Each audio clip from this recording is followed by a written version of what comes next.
ku wax Daxaak ibnu Musaahim da daan wax ne ñi leen jiitu woon de ñoom dañu daan jàng sàmmonte di jàng ak mbaax jàng jëf ju baax waaye jamono gi ñëw ci kanam joo xam nit ñi lañuy jàng mooy wax ju bari ak i werante dañuy jàng te imam Malik da daan wax ni werante ak dàggonte baaxul ci dara ba ci xam-xam sax da daan wax ni ba ci werante ci xam-xam sax dafay indi wow xol di indi ak bañante ci diggante nit ñi te am na benn sëriñ bu ñuy wax Maaruf al-Karxi yi da daan wax ni sunu borom bu namee ci ab jaamam aw yiw daf koy ubbil buntub jëf tëjal ko buntu werante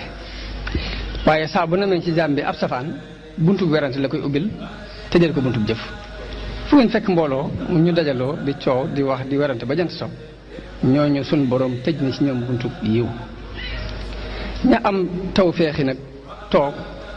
di jàng alxuraan jàng xasida ba amuñ sax wax farata amuñ jotu sax wax farata